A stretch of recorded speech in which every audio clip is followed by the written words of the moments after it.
Welcome to my YouTube channel dream achiever. मैं हूँ आपकी टीचर मान्यता प्रजापति।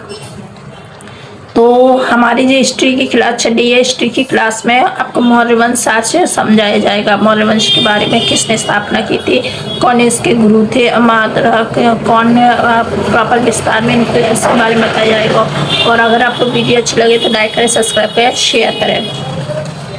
और मौर्य वंश समझने के लिए ये पता है आपको आता ही आता है पेपर में, कोई सा भी पेपर हो उसमें आपको मिलेगा ही मिलेगा। तो इसके प्रॉपर नोट्स बना लें, कॉपी पेन के साथ बैठे। वीडियो अच्छी लगे तो सब्सक्राइब जरूर करें। मौर्य वंश की जानकारी, मौर्य वंश की जानकारी जो क्या है आपको किस में मिलेगी, किस ग्रंथ में मिलेगी, वो मिलेगी अर्थशास्त्र में। अर्थशास्त्र किसका ग्रंथ है, वो है कौटिल्य का। ठीक है, अब बात करते हैं चाणक्य। चाणक्य कौन थे? चाणक्य विष्णुगुप्त। चाणक्य का हो या विष्णुगुप्त, ये दोनों। चाणक्य का एक नाम था विष्णुगुप्त, जो कि इनके बचपन का नाम था। इनको भारत का मैकियावेली भी कहा जाता है। अब चाणक्य जी ने क्या है कुछ बुक लिखी थी जिनका नाम है मुद्राराक्षस विशाखदत्त।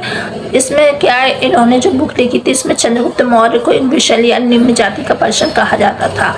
गुप्त साम्राज्य की जो भी जानकारी है वो लिखे थे, मिली थी इसमें अर्थशास्त्र में।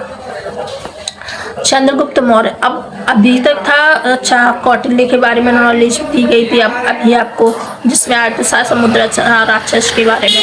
अब बात करते हैं हम चंद्रगुप्त मौर्य के बारे में। चंद्रगुप्त मौर्य कौन थे? चंद्रगुप्त मौर्य शासन। चंद्रगुप्त मौर्य का शासन जो था 322 बीसी से लेकर 298 बीसी तक का था। यानी उन्होंने केवल 24 साल तक शासनकाल किया था। 24 साल तक उन्होंने क्या शासन किया था अपने राज्य पर। चाणक्य में चंद्रगुप्त के प्रारंभिक जीवन की जानकारी बहुत करी, यानी कि उन्होंने स्टार्टिंग में क्या किया, कैसे वो एक इतने बड़े साम्राज्य के राजा बने, कैसे चाणक्य ने चंद्रगुप्त मौर्य को ये उनको राजपाट दिलवाई, इस सब की जानकारी आपको बहुत ही कम मिलेगी लिखी हुई, बट इसकी जानकारी है। अब चंद्रगुप्त मौर्य के पिता कौन थे? चंद्रगुप्त मौर्य के पिता थे चंद्रवर्धन, माता थी उनकी धर्मा। जन्म हुआ था चंद्रगुप्त मौर्य का 345 बीसी में, और कहीं कहीं बुकों में आपको मिले, जो एनसीईआरटी की बुक है उसमें आपको मिलेगा 340 बीसी। जन्म स्थान था पाटलिपुत्र, बिहार, गोरखपुर। पुत्र थे उनके बिंदुसार और पत्नी थी उनकी दुर्धरा। जो दुर्धरा थी वो महापद्मनाभ की पुत्री थी, और घनानंद की बहन थी। घनानंद कौन थे? अगर मैं आपको आगे चैप्टर में घनानंद कराऊंगी तो उसके बारे में प्रॉपर नॉलेज दूंगी कि घनानंद कौन थे। घनानंद एक थोड़ी सी नॉलेज दे देती हूँ मैं इसमें कि घनानंद एक क्रूर शासक था जो किसी को नहीं देखता था। उसने अपने भाइयों का भी वध करा दिया था। सिर्फ और सिर्फ मतलब वो मंदिरा पान में चूर रहने वाला एक ऐसा राजा था जो किसी की नहीं सुनता था। अब इनकी दूसरी पत्नी थी हेलेना। इनके गुरु थे चाणक्य, यानी चंद्रगुप्त मौर्य के गुरु ही चाणक्य जी थे। इसलिए उनको क्या कहते हैं गद्दी पे बैठा है। उनको एक अच्छा चंद्रगुप्त मौर्य के प्रधानमंत्री थे चाणक्य। ठीक है, क्योंकि वो क्या जो भी काम करते थे चंद्रगुप्त मौर्य वो अपने प्रधानमंत्री की सलाह से करते थे।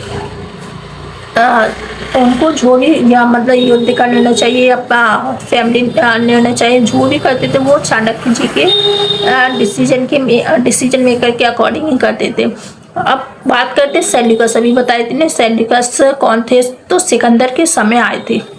सिकंदर आपको पीछे मैंने वीडियो कराई है, सिकंदर द ग्रेट सिकंदर, वो वीडियो को देखना तो आपको उसमें सेल्यूकस और the great Sikandar most important topic है, तो वो आपको उसमें मिल जाएगा। सिकंदर का उत्तराधिकारी था। ठीक है, जो सिकंदर के उत्तराधिकारी ने किस चंद्रगुप्त मौर्य पर आक्रमण किया, किस कौन से दिन? उसमें 305 बीसी में। 305 बीसी में चंद्रगुप्त मौर्य पर सिकंदर ने आक्रमण, सिकंदर का जो उत्तराधिकारी था सेल्यूकस, उसने आक्रमण किया 305 बीसी में। जो सिकंदर का और पोरस का जो युद्ध हुआ था वो हाइड एंड स्पीच का युद्ध था, झेलम नदी पर हुआ था। पिछली वीडियो में बताया गया था। इस युद्ध को जरूर देखना, आता है, मोस्ट इम्पोर्टेंट है। जीत थी चंद्रगुप्त मौर्य की, यानी कि चंद्रगुप्त पोरस की जीत हुई थी। सेल्यूकस की बेटी हेलेना से चंद्रगुप्त का विवाह किया गया। यानी जो सेल्यूकस की बेटी थी सेल्यूकस की बेटी थी हेलेना से चंद्रगुप्त का विवाह किया गया।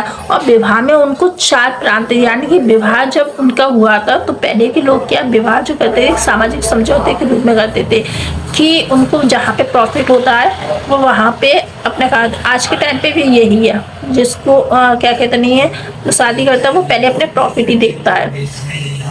तो सेल्यूकस की बेटी जो है थी हेलेना, उससे उनका विवाह हुआ था और विवाह में उनको 4 प्रांत दहेज में दिए गए थे, जैसे कि एरिया, दूसरा अराकिसिया, तीसरा था जेडोसिया और चौथा था पेरुमिस पाई। ये एरिया प्रांत या तो आपको ये याद कर 4 प्रांत मिले थे और कभी कभी नाम भी पूछे जाते तो आपको नाम भी याद करने पड़ेंगे। Thank you so much. Video अच्छे लगे तो शेयर जरूर करें।